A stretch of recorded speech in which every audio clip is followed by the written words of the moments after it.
8 months ago, when I came to the Parkinson's Institute, I had the great pleasure of meeting the person I get to introduce to you next. I don't think I had met anyone who had such a positive demeanor while facing Parkinson's day in and day out. It is, the PPSG is very important to us here at the Institute. The Parkinson's Institute deals with the science and the mind that's going on with PD. And PPSG does the hard work for everybody who's in PD world. They run great support groups, and I am delighted to introduce you to Charmaine Ng, who is chair of the board of the PPSG. Charmaine? Thank you, Mary. I hope I can keep up your saying there. I probably met most of you. If I haven't, I'm Charmaine Ng, and I'm the chairman of the Parkinson Patient Support Group. We kind of cut it short by saying PPSG to make it easier. But we are an all-volunteer organization here, and we have our meetings, our office here in the Institute. We are very grateful for them. And we do have many information that we support the Parkinson community, especially the support groups and patients and caregivers and friends, by giving resources. And we have many resources, and one of the main resources is the newsletter. So I hope all of you signed up for our newsletter. It's free, and we have some in the back table, but it comes through electronically and also through hard mail, which takes a little bit longer. I'm just going to give a little introduction here, and I'll be talking more about some of my personal family treatment with Parkinson's.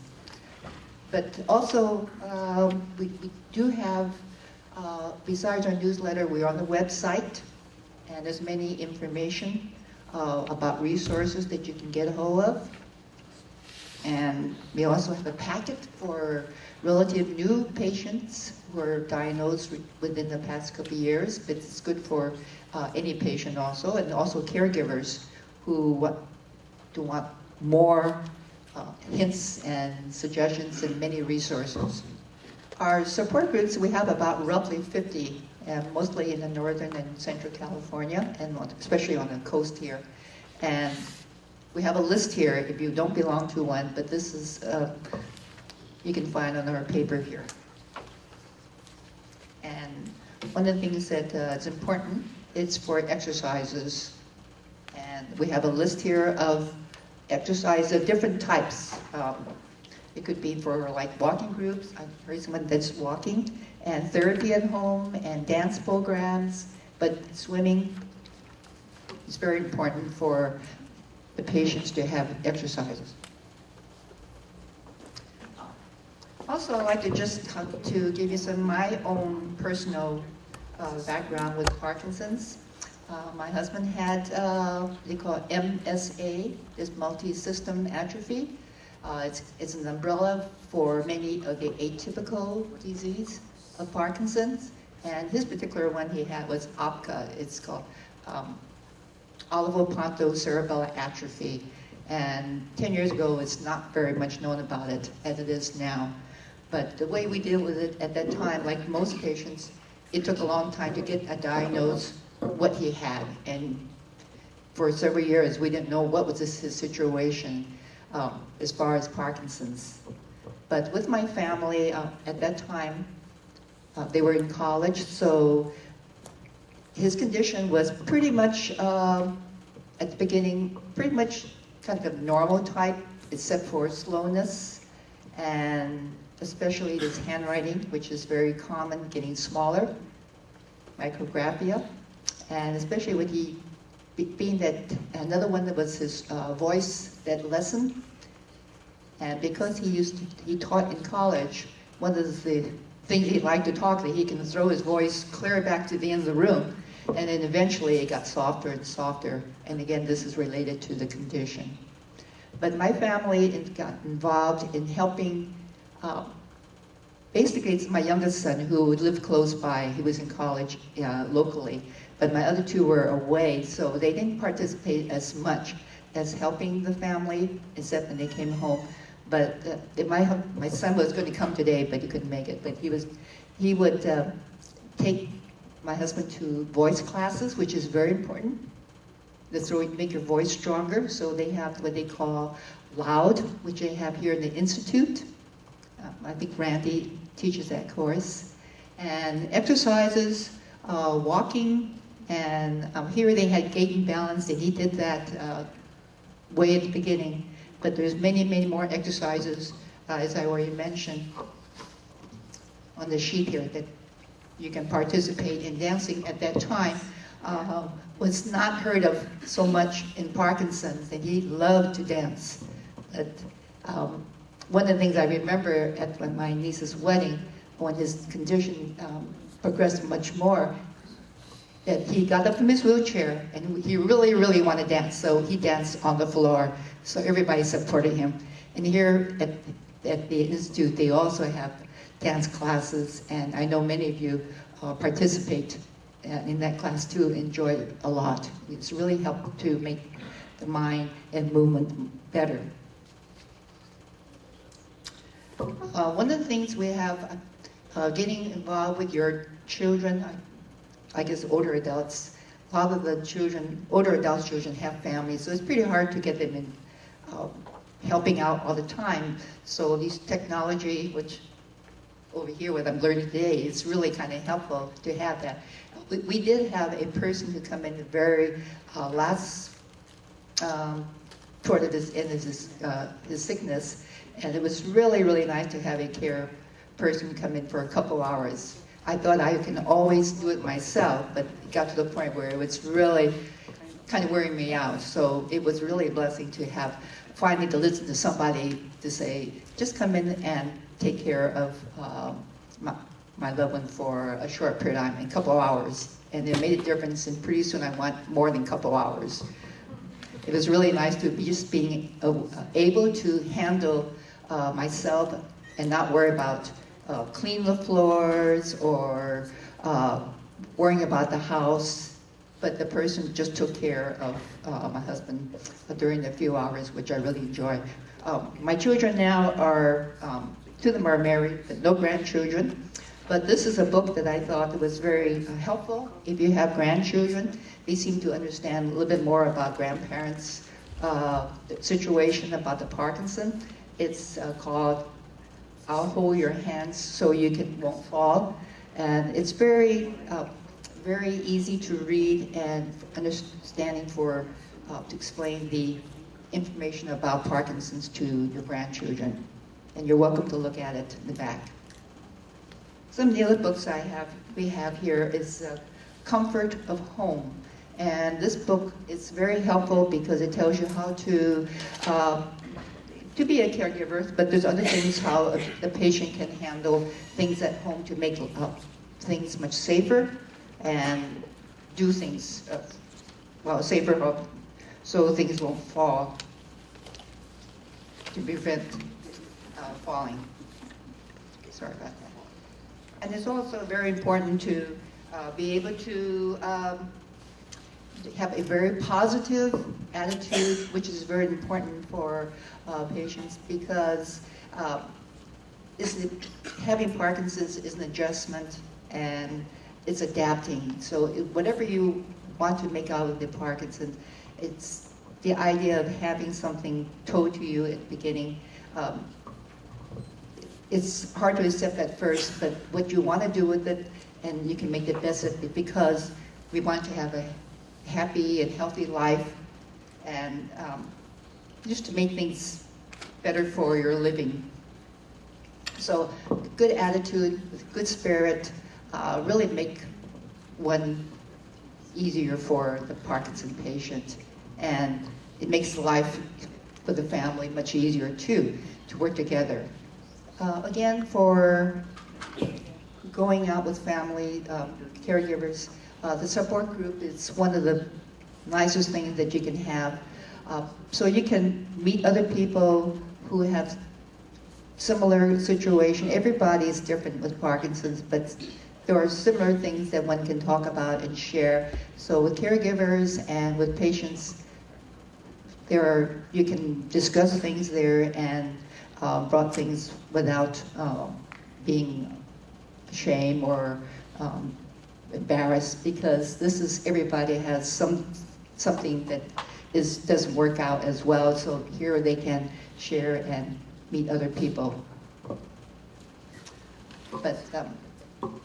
But anyway, as far as for Parkinson's, we at the PPSG is here to help you. So any resources, please feel free to come back to our table here, and we'll be glad to talk to you. Thank you very much. So I'd like to introduce Mercedes. She's here to talk about best practices for family involvement in Parkinson's disease, and she is an aging consultant. Good afternoon, everybody, and thank you for having us today. When you were asked to talk about something today, a topic, we thought it would be nice to talk about best practices for families, because it's a very lighthearted topic. But before that, I wanted to kind of introduce myself. In 2003, I got my master's in gerontology, clinical gerontology degree, and then I worked for a large senior living community for 2 years, and then I worked for a resource guide that was located for communities and resources located all over the Bay Area. So I started this company recently, and we are kind of the where to go, what to do people, and how to help maneuver you through the system of senior care. So what we do is care management, and we kind of assess the situation and what's going on at home, and then connect families with the right resources in the San Mateo, Santa Clara counties. And then if a need arises for a resident or a patient to move, we help maneuver through the system and narrow down living options for them, whether it's a boarded care or senior living facility. And also, we want to champion the family members first, and if living at home is really important to them and it's the best situation for them, we connect them with companies like Living Well, who we know are very good home caregivers. But I did want to talk to you today about ways to ease the, situation at home when, there's a lot of stress involved with Parkinson's disease and having family members who are suffering through it. And I'm sure you know some of the facts, but I will kind of repeat them to you again, that the disease results in a complex array of symptoms, but is primarily associated with the progressive loss of motor control. It is the second most common neurodegenerative disease after Alzheimer's, with an estimated 1 million people with the disease in the United States and 4 to 6 million worldwide. There's no cure for Parkinson's, and 50 to 60,000 new cases are diagnosed each year in the United States. So that's a pretty staggering number.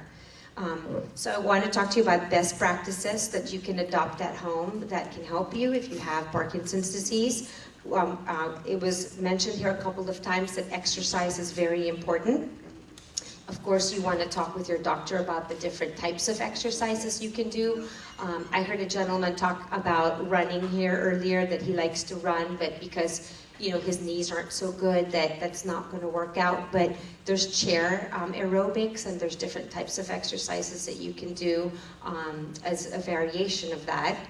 But it's important to talk with your physical and occupational therapist as well, and get some type of a very good program that's okay with your doctor. But exercising actually increases your daily physical activity. It'll help open up your appetite a little bit. Medications sometimes aren't so good. They inhibit, your appetite, and so exercise will actually help you to eat a little bit more. It relieves stress, and it builds bone mass, which is very important, and strength to avoid other factors like falling and osteoporosis. And all of this exercise helps with your regular activities of daily living, which I'm sure you all know already, but I just thought I'd remind you. And exercise also helps you lift your spirits. For some people, this time of year is very stressful because it's the holidays and they're coming up. but exercise helps alleviate some of the stress. And it also improves your posture. It's important to keep your posture up. Another good best practice to have is to find new projects, to find a hobby. It doesn't have to be a hobby that's going to cost any money. It could be something like bird watching or gardening or collecting stamps or collecting things, pottery, painting, tennis, fishing, model building. There's so much you can do. Hobbies actually help clear your mind off worries and relieve stress. They also make you feel productive. Improving your patience level. That's very important. When you actually adjust your expectations and you lower them to 0 for family members, adult children who have parents with Parkinson's, it's important not to have high expectations of your loved one with Parkinson's. Because if you have too many high expectations, it can also cause stress. Having a sense of humor is very important. Laughing together lightens things up. Make note of good times. It'll help you get through the tougher times. Recognize your habits and think about how you react to problems. Once you are aware of your reactions, you can alter it. Peace at all costs makes for a more loving environment. Staying calm is always important. Taking that deep breath, going out for the walk, getting some fresh air, that's all really important. Avoid activities that may trigger battles and try to find new things to do together. Take care of yourself, especially if you're a caregiver for somebody with Parkinson's. Getting some me time is very important. So staying positive, it can be difficult to stay positive, but maintaining a healthy outlook can work wonders. If you notice that you're getting depressed or your family member's getting depressed, getting out of the house for a while helps. Read to him or help him put together a puzzle. It's important to be optimistic about treatments and therapy options so that you'll have enough energy to get through the day. Having an open line of communication is very important. When you're going through something or your loved one is going through something, it's important to try to get that out and get them to talk about it. Because people tend to feel withdrawn and won't always tell you when something is going wrong. And record changes in behavior. That's very important. Also, if there's something that's alerting you to that, talk to your doctor about it as well. And keeping treatments up to date is very important to get those regular doctor visits in. There's a lot of team members when there's a Parkinson's patient. There's a general practitioner, a nurse specialist, physiotherapist, occupational therapist, social workers. There's a lot of people to keep in the loop. And I know earlier that Tessa was talking about Care Minds, which is another good website that I know about to keep everybody in the loop of what's going on with the patient. Proper nutrition is very important. I did talk about medications and how they can alter your appetite a little bit. Making sure that you're thinking about when you are eating the right right number of calories and the right food with good balanced meals. And also food consistency may need to be adjusted, but continued hydration is very important. Keep hydrated a lot, especially this time of year when it gets cooler. People don't get as thirsty. It's important to keep yourself hydrated. Another thing, best practice is driving. Making sure that safety comes first. If medications, make sure you really know what your medications are. And if it makes a patient drowsy, the family may want to make other arrangements for transportation. Finally, education. Continued education and support groups are important regarding the latest research. One way of fighting the Parkinson's battle is just to stay educated with what's out there. And you're obviously doing a good thing by being here today. And joining support groups, that's really important as well. And that way you can talk to other people who have the same fears, anxieties, and struggles that you have as well. So does anybody have any best practices that I didn't mention that you may want to talk about, that you may want to contribute? That's worked for you. Well, if not, I actually printed this out, and you all have a copy of it, and it'll be a little bit of a reminder. And I hope you have a great holiday season, and I hope I gave you some good tips today. Thank you very much.